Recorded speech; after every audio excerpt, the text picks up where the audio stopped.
बहुत बड़ी वैकेंसी आ चुकी है रेलवे की तरफ से और मात्र एक एग्जाम है, वो भी कंप्यूटर बेस्ड एग्जाम होने वाला है। तो तैयार हो जाइए, इस पूरी वीडियो में आप बने रहना क्योंकि इसकी फुल डिटेल इस वीडियो में हम जानेंगे और इसका सिलेबस, एग्जाम पैटर्न। आज की जो पोस्ट होने वाली है बहुत ही शानदार पोस्ट होने वाली है और बहुत ही कम कंपटीशन होता है। मात्र एक एग्जाम होगा, उसके बाद मेडिकल टेस्ट और आप सीधे उसके लिए सिलेक्ट हो जाते हो। और सैलरी की बात करें तो 70,000 से लेकर 80,000 तक की इसमें सैलरी रहने वाली है।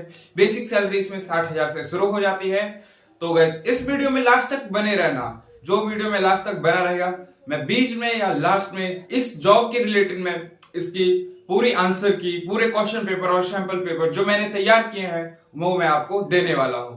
तो शुरू करते हैं जॉब से। तो ये जॉब रहने वाली है रेलवे की आरआरबी ग्रुप की तरफ से, रेलवे रिक्रूटमेंट बोर्ड की तरफ से। तो कैंडिडेट आरआरबी की तरफ से ये सेक्शन कंट्रोलर की पोस्ट निकली है, जिसमें कुल वैकेंसी 400 के करीब है। इसकी मैं एग्जैक्ट वैकेंसी अभी बताने वाला हूं। तो सेक्शन कंट्रोलर की वैकेंसी निकली है, बहुत बड़ी वैकेंसी है और मात्र एक एग्जाम, कंप्यूटर बेस्ड एग्जाम होगा। इसके बाद मेडिकल टेस्ट। अगर आप इन दोनों में क्वालिफाई कर लेते हो तो आप फिर इसके लिए सिलेक्ट हो जाते हो। ना इसमें इंटरव्यू होगा, कुछ भी नहीं होगा। बाकी अब इसमें फिर से टोटल पोस्ट की बात कर लेते हैं तो 368 इसमें पोस्ट निकली है। दोस्तों इस पोस्ट की नोटिफिकेशन आउट हो चुकी है। ये पोस्ट रहने वाली है सेक्शन कंट्रोलर की, रेलवे ग्रुप की तरफ से, आरआरबी की तरफ से। तो इसकी जो टोटल वैकेंसी है वो है 368, मतलब 368 पोस्ट। और अप्लाई शुरू हो चुका है। 15 सितंबर से लेकर 14 अक्टूबर तक इसकी अप्लाई डेट है। इसके बाद करेक्शन विंडो 16 तारीख को खुलेगी और उसके बाद ये एप्लीकेशन बंद हो जाएगा। दोस्तों अब बात कर लेते हैं इसके टोटल पोस्ट की। तो टोटल पोस्ट इसमें है 368 पोस्ट, 368 पोस्ट, जिसमें से जनरल के लिए इसमें 174 पोस्ट है, एससी के लिए 56 पोस्ट रखी गई है, ओबीसी के लिए इसमें 80 पोस्ट है और ईडब्ल्यूएस के लिए इसमें 24 पोस्ट है। बाकी पीडब्ल्यूबीडी के लिए इसमें 15 पोस्ट है। बस इसमें आपको मेडिकल फिट होना बहुत ज्यादा जरूरी है। बाकी एग्जाम भी बहुत आसान होने वाला है। तो अब बात कर लेते हैं इसमें एजुकेशन क्वालिफिकेशन की। तो गाइस इसमें मात्र एक क्वालिफिकेशन चाहिए होती है। अगर आपने ग्रेजुएशन किसी भी स्ट्रीम से, आर्ट्स, कॉमर्स या साइंस से किया है तो आप इसके लिए एलिजिबल हो। तो आप इसमें फॉर्म जरूर से भरें और बहुत ही कम कंपटीशन भी होता है। कंपटीशन तो देखने में गाइस कंपटीशन बहुत बड़ा लगता है, लेकिन इसकी एग्जाम डेट भी लगातार आ जाती है तो ये कंपटीशन और कम हो जाता है। इसमें 50% अभ्यर्थी तो भर के एग्जाम देने नहीं जाते हैं। तो ये आपके लिए बहुत अच्छा चांस है। अगर आप रेलवे की तैयारी कर रहे हो या एसएससी की तैयारी कर रहे हो तो सेम पैटर्न पे ये एग्जाम भी होने वाला है। इसकी एज लिमिट की, तो एज लिमिट जो रहने वाली है जर्नल के लिए वो रहने वाली है 20 वर्ष से लेकर 33 वर्ष तक। और इसके बाद आ जाता है एसटी और एससी, इनके लिए 5 साल की छूट रहने वाली है। तो सब मिला के बात करें तो 20 से लेकर 38 साल तक के लिए इनके लिए उम्र सीमा रखी गई है। बाकी ओबीसी की बात कर लेते हैं तो ओबीसी के लिए इसमें 3 साल की छूट रखी गई है, मतलब 20 से लेकर इसमें 36 साल तक इसमें भर सकते हैं। बाकी अब बात कर लेते हैं इसमें फीस स्ट्रक्चर की। तो फीस इसमें जनरल के लिए इसमें 500 रुपए रखी गई है और बाकी एसटी और एससी के लिए इसमें 250 रुपए रखी गई है। कैंडिडेट्स अब बात कर लेते हैं इसमें डॉक्यूमेंट्स की। तो सबसे पहला डॉक्यूमेंट जो चाहिए होता है वो है आधार कार्ड। उसके बाद आपके पास अपना पैन कार्ड होना चाहिए। उसके बाद आपके पास एक कोई भी आइडेंटिटी प्रूफ, एक आपको पासपोर्ट साइज फोटो होना चाहिए। उसके बाद आ जाते हैं अब एजुकेशन क्वालिफिकेशन सर्टिफिकेट की। तो सबसे पहले आपके पास 10th का सर्टिफिकेट होना चाहिए, जो कि हमारे बर्थ सर्टिफिकेट के काम भी आ जाता है। इसके बाद आपके पास 12th का होना चाहिए और जो हमारा इसमें सबसे ज्यादा जरूरी है वो किसी भी स्ट्रीम से अगर आपने ग्रेजुएशन कर रखा है तो उसकी हमें मार्कशीट इसमें चाहिए होती है।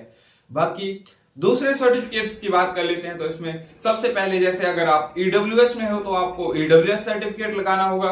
अगर आप एसटी एससी में हो तो आपको कास्ट सर्टिफिकेट अटैच करना होगा। तो ये कुछ सर्टिफिकेट के थे और इसमें सबसे ज्यादा जरूरी कि आपके पास अपना खुद का एक ईमेल आईडी होना चाहिए और एक मोबाइल नंबर होना चाहिए, जो कि आधार कार्ड, पैन कार्ड और सभी आपके जरूरी डॉक्यूमेंट के साथ लिंक होना चाहिए। तो ये कुछ डॉक्यूमेंट के लिए थे। तो अब बात करेंगे हम इसमें एजुकेशन क्वालिफिकेशंस की। तो गाइस अगर आप सिर्फ और सिर्फ ग्रेजुएट हो, लास्ट ईयर में आपने ग्रेजुएशन पास की है, तो भी आप इस फॉर्म के लिए एलिजिबल हो, आप इसे भर सकते हो। तो दोस्तों, इसमें क्वालिफिकेशन के बाद बताया था, मैंने पहले भी बोल रहा था कि किसी भी स्ट्रीम से, चाहे आप आर्ट्स में हो, कॉमर्स में हो या फिर साइंस में हो, अगर आपने ग्रेजुएशन कर रखी है तो आप ये फॉर्म भर सकते हैं। अब बात करेंगे हम सिलेक्शन प्रोसेस की। तो सिलेक्शन प्रोसेस बहुत ही आसान रहने वाला है। इससे मात्र एक एग्जाम होगा, जो है कंप्यूटर बेस्ड टेस्ट। कंप्यूटर पे आपको एक टेस्ट लिया जाएगा, 100 नंबर का ये टेस्ट रहेगा। और दूसरी हम बात कर लेते हैं, तो दूसरे नंबर पर आ जाता है डॉक्यूमेंट वेरिफिकेशन। जो जो डॉक्यूमेंट मैंने अभी आपको ऊपर बताए थे, ये डॉक्यूमेंट आपको ओरिजिनल ले जाने होंगे। साथ में आपको अपना पासपोर्ट साइज फोटो भी ले जाना होगा और एक वैलिड सिग्नेचर, जो आप सभी जगह यूज करते हो। और अब बात कर लेते हैं थर्ड की। तो थर्ड स्टेप में आपका एक मेडिकल वेरिफिकेशन होगा, मेडिकल चेकअप होगा। अगर आप उस मेडिकल में फिट हो जाते हो तो आप नेक्स्ट के लिए सिलेक्ट हो जाते हो। अब बात कर लेते हैं हम इसके रिटन एग्जाम की। तो यह 120 नंबर का टोटल होने वाला है और इस समय सीमा 2 घंटे मिलेगी। और इसमें क्वेश्चंस की बात कर लें तो पहला सब्जेक्ट रहने वाला है हमारा मैथ। बहुत ही जरूरी सब्जेक्ट है और इसकी तैयारी में आपको ज्यादा ध्यान देना होगा, क्योंकि यह 60 नंबर का आपको यह क्वेश्चन आएंगे इसमें मैथ में से। और मैथ में से आपको पता ही है क्या क्या आता है। अगर नहीं पता है तो नेक्स्ट वीडियो में इसका मैं टोटल सिलेबस, एग्जाम पैटर्न तो मैं बता ही रहा हूं। बाकी इसमें जो पीडीएफ मैंने रखे हैं वो मैं इसमें दे दूंगा, तो आप वहां से जाके इसकी तैयारी कर सकते हैं। तो दूसरे सब्जेक्ट की बात कर लेते हैं हम।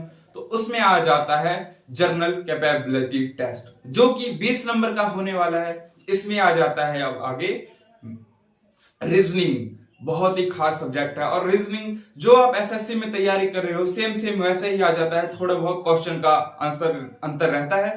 तो रीजनिंग में यह 20 नंबर का होने वाला है। तो 20 ही नंबर होंगे रीजनिंग में और यह 20 ही नंबर का क्वेश्चन पेपर भी होगा। तो सब मिला के यह 120 मिनट का पेपर होगा और टोटल नंबर रहेंगे इसमें 100।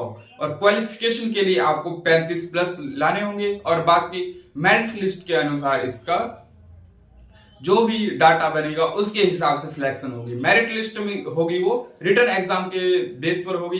रिटन एग्जाम में जिसके नंबर सबसे ज्यादा हैं वो इस उसके लिए सिलेक्ट हो जाएगा। इसमें कोई इंटरव्यू नहीं होता है, ना ही कोई फिजिकल स्टैंडर्ड ज्यादा देखा जाता है।